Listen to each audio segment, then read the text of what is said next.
नमस्कार। आप देख रहे हैं हॉर्नबिल टीवी। छत्तीसगढ़ की खबरों के हिंदी बुलेटिन हमर छत्तीसगढ़ में मैं अनुज आपका स्वागत करता हूं। आइए सबसे पहले नजर डालते हैं आज की सुर्खियों पर। मुख्यमंत्री विष्णुदेव साय ने रायपुर में देश के पहले हाइड्रोजन से चलने वाले ट्रक को हरी झंडी दिखाकर किया रवाना। अडानी ग्रुप द्वारा तैयार किया गया है यह हाइड्रोजन ट्रक।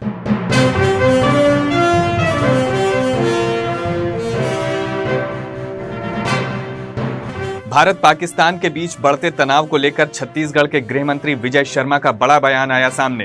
कहा, पाकिस्तान की गतिविधियां बेहद चिंताजनक।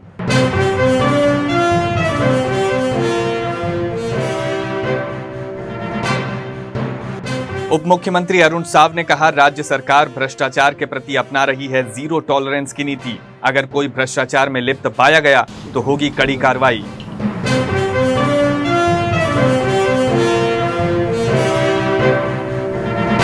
मुख्य समाचारों के बाद अब खबरें विस्तार से। छत्तीसगढ़ ग्रीन एनर्जी की दिशा में तेजी से आगे बढ़ रहा है। आज राजधानी रायपुर स्थित मुख्यमंत्री निवास से मुख्यमंत्री विष्णुदेव साय ने देश के पहले हाइड्रोजन से चलने वाले ट्रक को हरी झंडी दिखाकर रवाना किया। ये ट्रक अडानी ग्रुप द्वारा तैयार किया गया है, जिसका उपयोग कोयले के परिवहन के लिए किया जाएगा। यह हाइड्रोजन चलित ट्रक एक बार में 200 किलोमीटर तक की दूरी तय कर सकता है और 40 टन भार ढोने की क्षमता रखता है। मुख्यमंत्री ने इस पहल को राज्य के विकास की दिशा में एक महत्वपूर्ण कदम बताया है और कहा है, ये जीरो पॉल्यूशन व जीरो कार्बन उत्सर्जन की दिशा में पहला प्रयास है। मुख्यमंत्री विष्णुदेव साय ने कहा कि प्रधानमंत्री नरेंद्र मोदी द्वारा ग्रीन एनर्जी पर दिया जा रहा जोर अब धरातल पर दिखने लगा है और ये एक गौरवपूर्ण क्षण है। ऐसी ही तालियों के साथ इस क्षण को आगे बढ़ाएं और उत्साहवर्धन करें, मेरा आप सभी से अनुरोध है। एक प्रतीकात्मक चाबी पर हस्ताक्षर करेंगे और इस प्रतीकात्मक चाबी को ट्रक चालक को सौंपेंगे, जिससे इसकी शुरुआत होगी।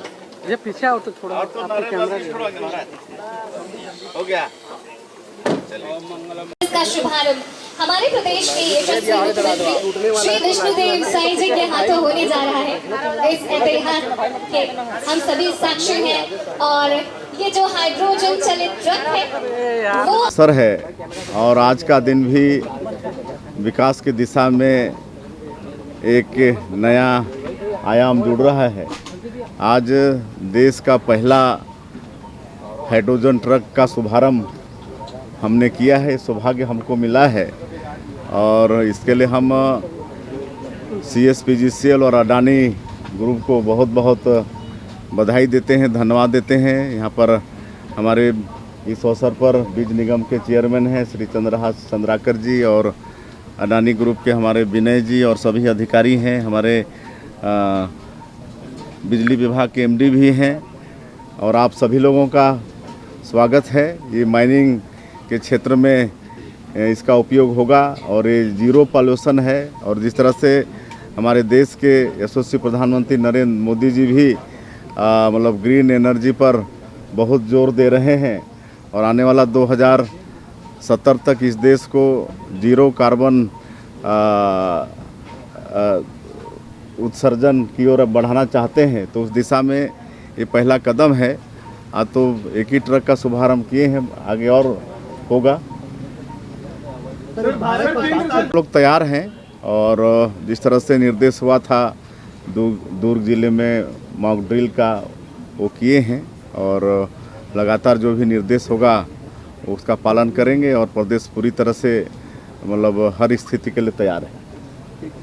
भारत पाकिस्तान के बीच बढ़ते तनाव को लेकर छत्तीसगढ़ के गृह मंत्री विजय शर्मा का बड़ा बयान सामने आया है। उन्होंने कहा है कि भारत ने साफ कर दिया है कि न तो किसी सैन्य अड्डे और न ही किसी सिविल क्षेत्र में हमारी ओर से कोई प्रारंभिक कार्रवाई की गई है, लेकिन पाकिस्तान की ओर से जिस तरह की गतिविधियां हो रही हैं वो बेहद चिंताजनक है। पुलिस कर्मियों की छुट्टी को लेकर विजय शर्मा ने कहा कि वर्तमान तनावपूर्ण माहौल में छुट्टियों पर विचार करना उचित नहीं है।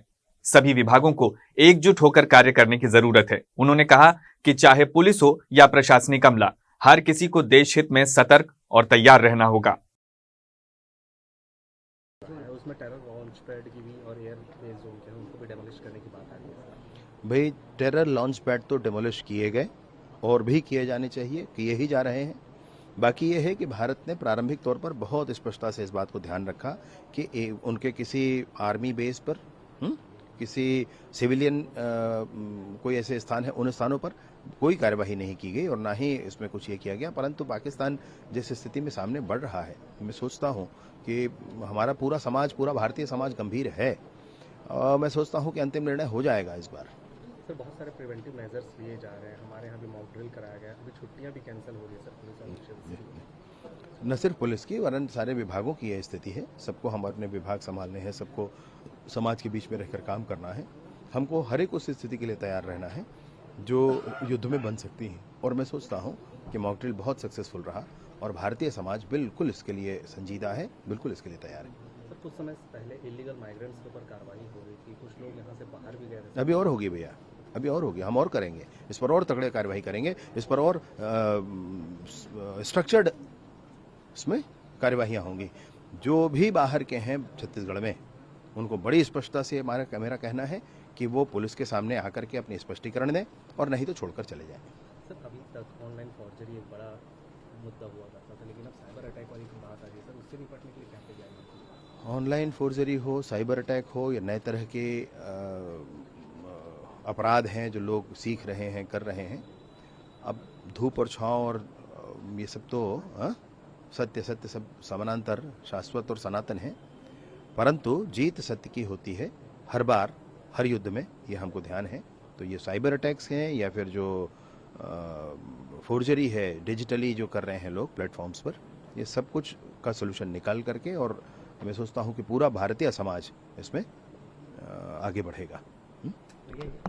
पहलगाम हमले के बाद भारत द्वारा पाकिस्तान को दिए गए ऑपरेशन सिंदूर के जवाब के बाद देश भर में अलर्ट जारी किया गया है। इसी संदर्भ में छत्तीसगढ़ के उप मुख्यमंत्री अरुण साव ने कहा कि जैसी परिस्थितियां बन रही हैं, राज्य सरकार पूरी सतर्कता बरत रही है। हर जरूरी कदम उठाए जाएंगे ताकि प्रदेश में शांति और सुरक्षा बनी रहे। भ्रष्टाचार को लेकर उन्होंने स्पष्ट कहा कि राज्य सरकार ने जीरो टॉलरेंस की नीति अपनाई है और अगर कोई भी भ्रष्टाचार में लिप्त पाया गया तो उसके खिलाफ कड़ी कार्रवाई की जाएगी। वो राज्य सरकार उठाएगी। जिस प्रकार से हमारे सेना के जवान और भारतीय सेना पाकिस्तान के सभी नापाक इरादों को ध्वस्त करती जा रही है और पाकिस्तान अपनी हरकतों से बाज नहीं आ रहा है, ऐसे में भारत की सेना एक तरह से मुंहतोड़ जवाब उन्हें दे रही है और हमारी सरकार, केंद्र सरकार जिस तरह से लगातार परिस्थितियों पर नज़र रखी हुई है और एहतियातन जो भी तैयारी करना है प्रदेश में और देश में कर रही है। अजय निश्चित रूप से कल नगर पालिका कुम्हारी के कार्यालय का औचक निरीक्षण किया,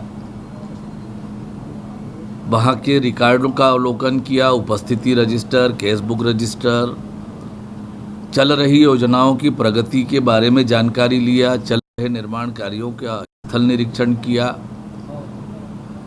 हमारे कार्यालय सुव्यवस्थित रूप से चलें, नगरीय निकाय के कार्यालय जन अपेक्षाओं पे खरा उतरें, कार्यालय के कर्मचारी पूरे समय कार्यालय में कार्यालयीन काम में रहें, बिना छुट्टी के कोई अनुपस्थित न रहे। ये सब सुनिश्चित करने के लिए लगातार हम काम कर रहे हैं और उसी के अनुरूप कल कुम्हारी नगर पालिका का औचक निरीक्षण किया है। औचक निरीक्षण का प्रतिवेदन संयुक्त संचालय प्रस्तुत करेंगे और उसके हिसाब से जो भी कार्यवाही प्रस्तावित होगी वो कार्यवाही करेंगे। सर हालांकि मुख्यमंत्री सख्त है इस पर। देखिए, हमारी सरकार ने भ्रष्टाचार पर जीरो टॉलरेंस की नीति अपनाई है और जहां पर भी किसी तरह की गड़बड़ी की शिकायत आएगी कठोर कार्यवाही होगी, किसी को भी बख्शा नहीं जाएगा। ये लगातार हमारी सरकार बनने के बाद हुआ है, चाहे एसीबी की कार्यवाही हो, चाहे अन्य प्रकार की कार्यवाहियाँ हैं, विभागीय कार्यवाहियाँ हैं, ये लगातार हम कर रहे हैं और इसलिए भ्रष्टाचार को पूरी तरह से मजबूत कार्रवाई हमारी सरकार करने के लिए प्रतिबद्ध है। लगातार उस पर जांच चल रही है और जांच पर जो भी तथ्य आ रहे हैं उसके आधार पर कार्यवाहियां हो रही है। देखिए, आज पाकिस्तान के जो हालात है वो पूरी दुनिया के सामने है। पाकिस्तान कटोरा लेके घूम रहा है और निश्चित रूप से पाकिस्तान को कड़ी सबक मिलेगी और भारत पूरी तरह से सक्षम है पाकिस्तान के हर नापाक इरादों को ध्वस्त करने के लिए। इस सरकार ने रद्द कर दिया गया, नए सिरे से फिर से तैयारी करने की बात। देखिए, शहरों का विकास सुव्यवस्थित रूप से हो, इसके लिए लगातार हमारी सरकार काम कर रही है। बिलासपुर के सिविल लाइन थाना क्षेत्र में एक हाई प्रोफाइल धोखाधड़ी का मामला सामने आया है, जिसमें LIC की 5 बीमा पॉलिसियों में फर्जी दस्तावेजों के जरिए लाखों रुपयों की बीमा राशि निकालने का खुलासा हुआ है। इस मामले की शिकायत खुद LIC के वरिष्ठ अधिकारियों ने की है। जानकारी के अनुसार दिल्ली से LIC कंपनी के वरिष्ठ अधिकारी इस मामले की जांच के लिए बिलासपुर पहुंचे और सिविल लाइन पुलिस को पूरे मामले से अवगत करवाया। बताया जा रहा है कि जिन पॉलिसियों में धोखाधड़ी हुई है उनमें दस्तावेजों की सच्चाई जांचने पर यह फर्जीवाड़ा सामने आया। LIC को इस धोखाधड़ी से लाखों का नुकसान हुआ है। Civil line CSP Nimitesh Singh ने बताया कि एक आरोपी को गिरफ्तार कर लिया गया है और उससे पूछताछ की जा रही है। उन्होंने ये भी बताया कि जांच के दौरान और भी नाम सामने आ सकते हैं और आगे गिरफ्तारियां और भी होने की संभावना है। मामला सिविल लाइन थाना क्षेत्र का है, जहां पर LIC के अधिकारियों के द्वारा एक लिखित शिकायत दर्ज कराई गई, जिसमें उन्होंने बताया कि 5 ऐसी बीमा पॉलिसीज़ हैं जिसमें गलत तरीके से प्रीमियम भरकर फर्जी दस्तावेजों का प्रयोग करके जो आहरण है बीमा प्रीमियम का और उसका लाभ है आहरित किया गया है, जिसमें थाना सिविल लाइन में धोखाधड़ी और कूट रचना से संबंधित धाराओं में अपराध पंजीबद्ध किया गया है। इसमें अभी एक आरोपी की गिरफ्तारी की गई है जो कि LIC एजेंट है। अन्य आरोपी जो हैं उसकी पूछताछ में और उनकी जांच रिपोर्ट, जो LIC की जांच रिपोर्ट के आधार पर आरोपी तय किए गए हैं, उनकी शीघ्र ही गिरफ्तारी की जाएगी। अभी आरोपी की संख्या स्पष्ट नहीं हो पाई है, अभी आरोपियों की संख्या बढ़ सकती है और इसमें पुलिस लगातार इसमें जांच कर रही है और इसमें अन्य आरोपी जो होंगे शामिल होंगे उनकी गिरफ्तारी कर ली जाएगी।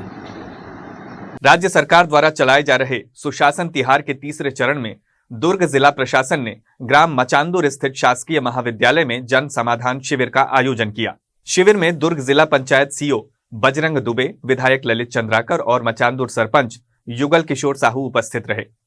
विधायक ललित चंद्राकर ने ग्रामीणों से मुलाकात कर उनकी समस्याएं सुनी और अधिकारियों को जल्द से जल्द समाधान के निर्देश दिए। उन्होंने प्रधानमंत्री आवास योजना के लाभार्थियों को प्रमाण पत्र भी सौंपा।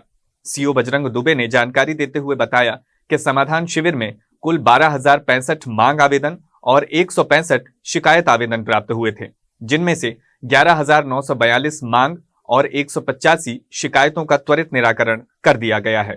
सर, आज दुर्ग ग्रामीण विधानसभा में सुशासन तिहार के अंतर्गत समस्या शिविर लगाया गया था। सर, कितने आवेदन मिले और कितनों का निराकरण किया गया? जी, सुशासन तिहार के तृतीय चरण में आज मचांदुर में दुर्ग जनपद के अंतर्गत समाधान शिविर का आयोजन किया गया।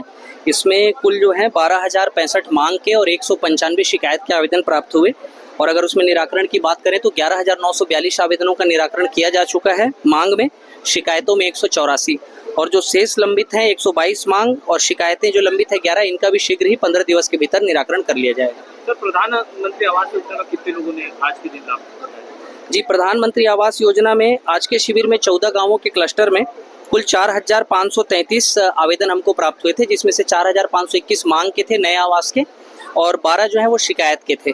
इसमें 4,521 आवेदकों का प्रधानमंत्री आवास योजना के 2.0 जो ऐप है उसमें उनका सर्वे करा दिया गया है और पात्रता अनुरूप जब लक्ष्य से नया टारगेट मिलेगा तो उन्हें आवास स्वीकृति की कार्रवाई की जाएगी।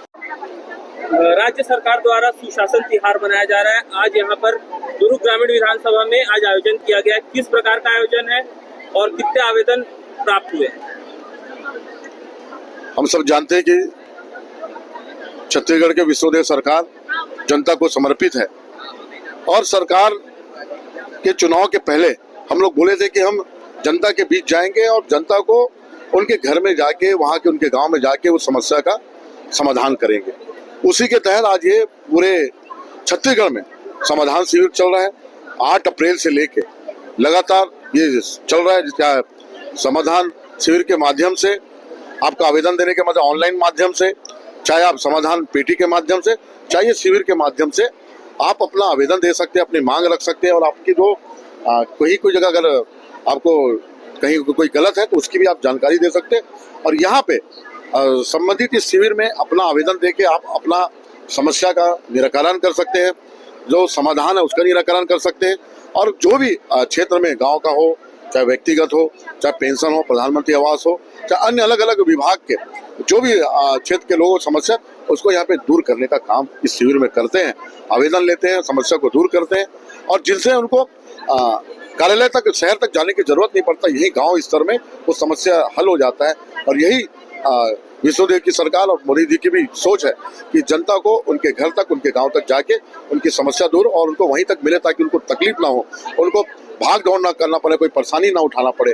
और इस गर्मी में, चिलचिलाती धूप में हमारे प्रदेश के मुखिया 5 मई से लगातार पूरे छत्तीसगढ़ में घूमने का काम कर रहे, जाने का काम कर रहे, गाँव जा रहे, चाहे कोई भी गांव में जा रहे हैं, औचक जा रहे हैं और वहाँ पे लोगों की समस्या सुन रहे हैं और उसको निराकरण करने का काम कर रहे हैं। और इस समाधान शिविर के माध्यम से ये भी बताना चाहूँगा मैं सब जनता जनार्दन को कि आपसे अगर कोई भी विभाग में, आपसे कोई भी अगर अधिकारी अगर आपसे कोई किसी चीज भी प्रकार का कोई डिमांड या मांग करते हैं, आपको देने की जरूरत नहीं है, आप हमें बताएं और उस संबंधित अधिकारी हो या विभाग, वहाँ पे हम लोग कार्रवाई करेंगे।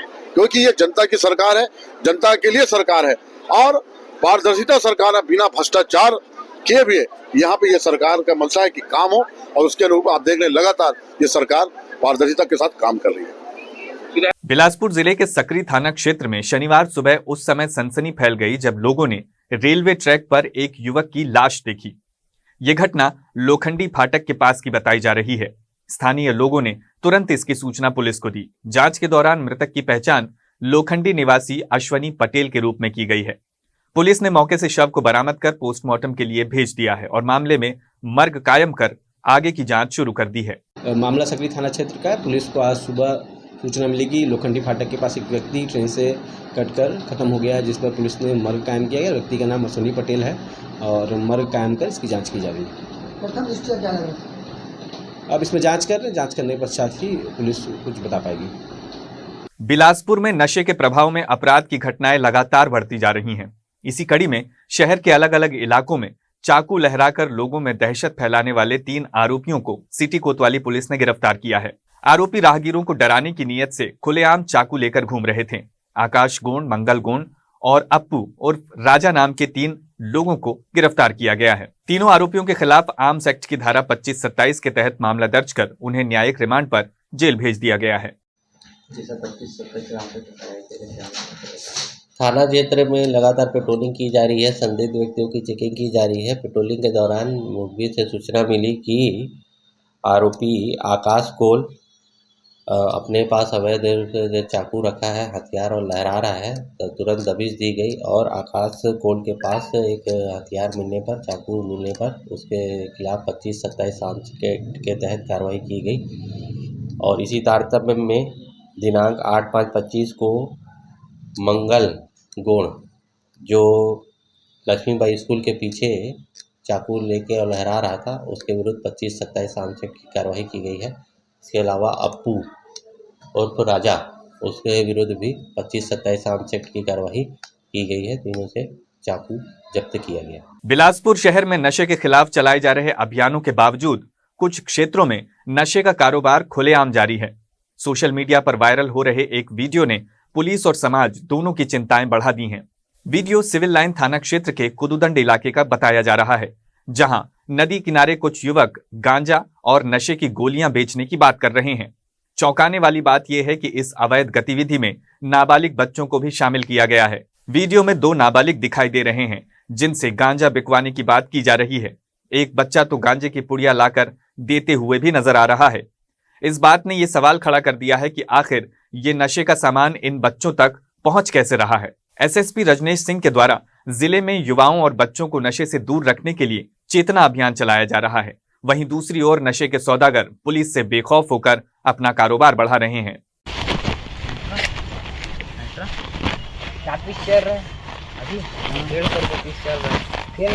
ज्यादा से ज्यादा बता रहा हूँ, 120 रुपये रेट है, ज्यादा से ज्यादा 150 रुपये।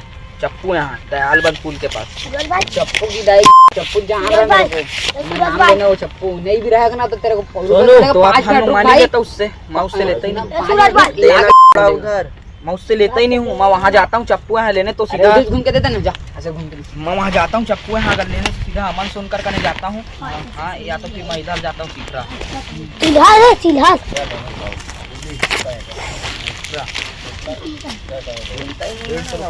मैं डब्बा सुना मेरे को ऐसा लौंडा दिला। अरे एक तो गोली कितना बड़ा रहता है गोला। अरे सुना मेरे को ऐसा लौंडा दिला जो गोली दूंगा बेचेगा और हिसाब को देगा मैं डब्बा गिरवाऊंगा। मेरा नाम नहीं आना चाहिए। मैं बेचूंगा गिरवा देना गिरवाएगा पक्का बेचेगा ना पर भेजूंगा मैं जो मैं जिसको बोलूंगा उसी को देना इधर उधर नहीं और हिसाब पूरा A to Z मिलना चाहिए भाई। बाकी मैं खाया भी करूंगा 2 बार गोपाल पाठक वो तो तेरे को मिलेगा ना तो खाने के लिए भी मिलेगा रोज एक ठोक नहीं दबे रह करेगा एक ठोक के नशे में बेचते रह करूंगा नहीं भाई। रुक गिरवा रहा हूँ अभी लौंडा बाहर वो लेके आ रहा है। सोच रहा हूँ कटनी जाऊंगा किले करके यार सूरज जाना किले जाऊंगा लेके आऊंगा अपने ट्रिक्स में भले अंदर हूँ तो हूँ जहाँ। अरे अब ये अपने लिए लेके आ रहा खाने के लिए बोलूंगा अब बोलेगा ना ले खा के दिखा खा दूंगा 30-40 ठोक उसके सामने ले जा।